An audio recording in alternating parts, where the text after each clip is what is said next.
जन्म कुंडली अध्ययन के क्रम में ये जो कुंडली आपके सम्मुख है, ये 43 वर्षीय एक व्यक्ति की है।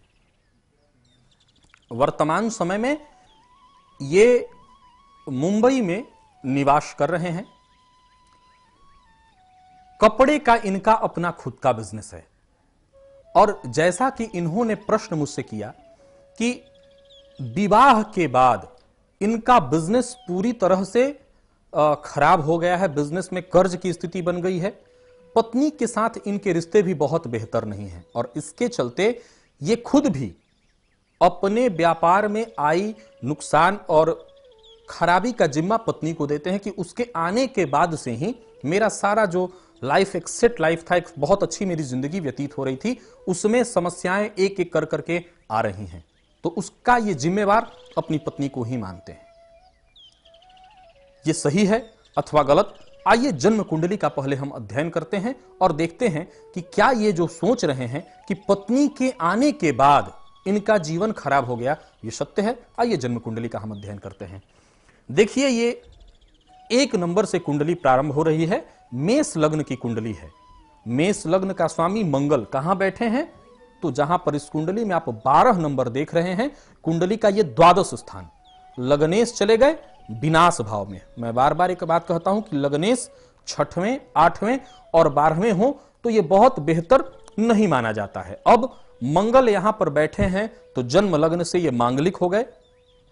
अब आगे व्यापार इन्होंने किस चीज का किया, सबसे पहले उस पर चलते हैं।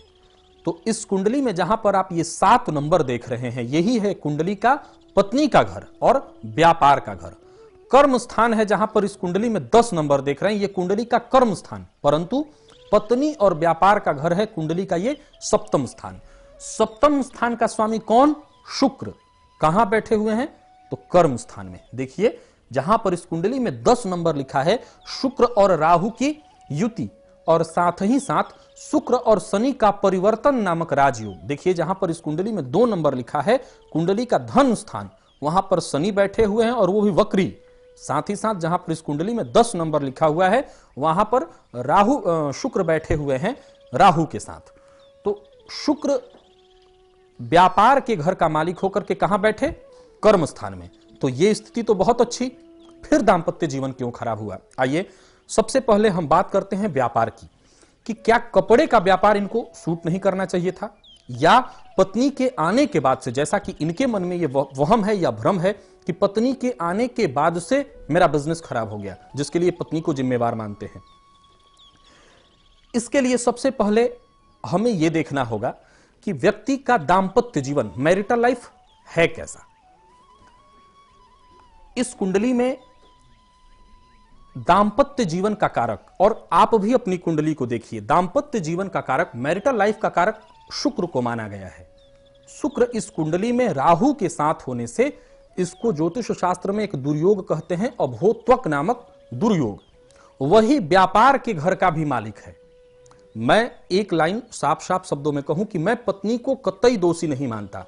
इनकी कुंडली में यह दुर्योग है कि वैवाहिक जीवन के बाद इनको परेशानियों का सामना करना ही था।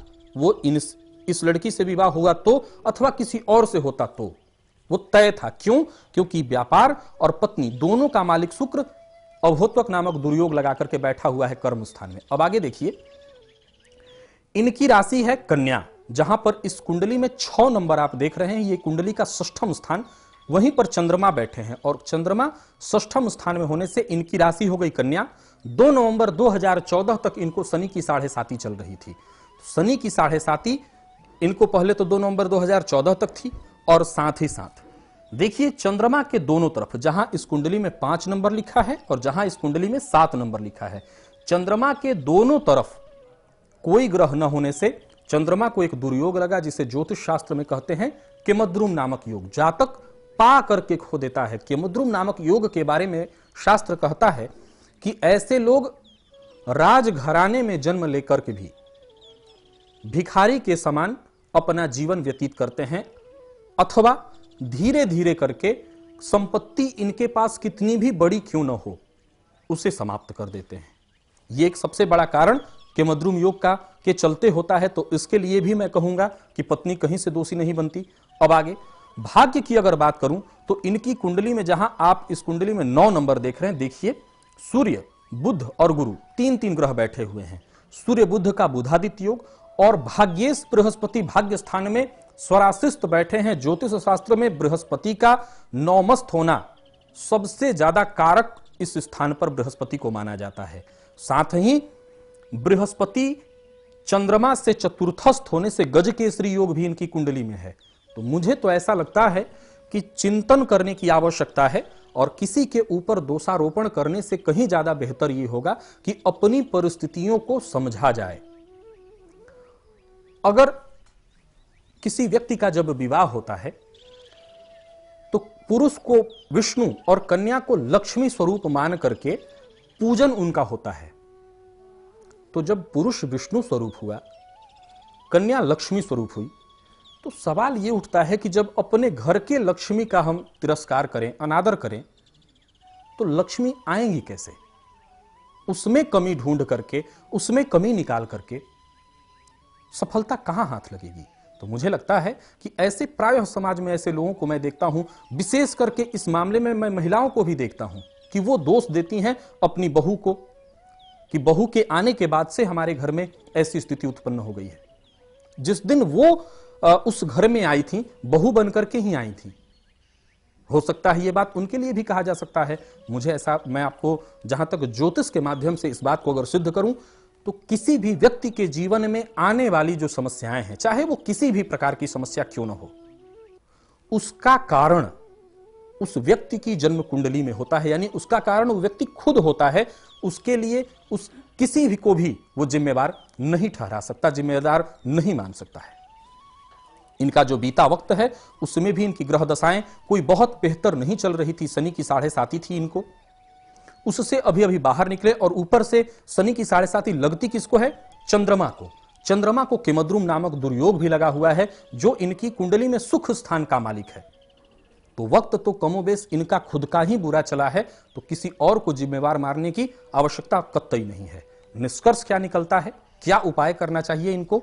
सबसे पहले जिस तरह की इनकी कुंडली में ये दुर्योग बना है, देखिए इनकी भी कुंडली में लग्न को पाप कर्तरी नामक एक दोष बना हुआ है। लग्न के एक तरफ मंगल और दूसरी तरफ शनि, बीच में लग्न अकेला खाली, पाप कर्तरी दोष। कर्तरी शब्द संस्कृत में कैंची को कहते हैं। तो लग्न को जब पाप कर्तरी दोष हो तो जातक का जीवन हमेशा दिग्भ्रमित वाली अवस्था में होता है। तो प्रश्न उठेगा कि विवाह से पूर्व क्यों नहीं था? विवाह से पूर्व इसलिए नहीं था क्योंकि व्यापार और पत्नी दोनों के घर के मालिक जो शुक्र हैं, उनको लगा तो अभोक्तक दोष है, लेकिन विवाह के बाद ही जीवन में सुख की प्रबल कामना की जाती है।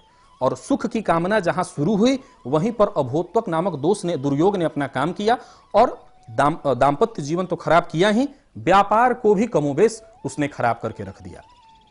तो निष्कर्ष यही निकलता है कि इनको पाप कर्तरी दोष की शांति, केमद्रुम योग की शांति और साथ ही साथ शुक्र राहु का जो अभोक्तक नामक दोष लगा है उसके लिए दांपत्य सुख वर्धक ललिता यंत्र इनको इनकी पत्नी के द्वारा उसका पूजन करवाया जाए और दोनों के दोनों पति पत्नी सामंजस्य तो जीवन में बैठाने से ही बैठता है, चाहे वो किसी भी तरह के हो, कोई भी हो, कैसा भी हो, सामंजस्य बैठाने से ही होता है। तो मुझे तो ऐसा लगता है कि जरूरत है सामंजस्य बैठाने की और सही निर्णय और सही दिशा में सोचने की। सोच बदलने से सब कुछ बदल जाता है। तो दर्शकों, यह थी एक 43 वर्षीय व्यक्ति की जन्म कुंडली जिसका हमने आज अध्ययन किया। पुनः आपसे मुलाकात होगी एक नई कुंडली, एक नए अध्ययन के साथ। हो सकता है वो कुंडली आप में से ही किसी एक व्यक्ति विशेष की हो। तब तक मुझे मेरी वाणी को विराम देने की इजाजत दीजिए। नमस्कार।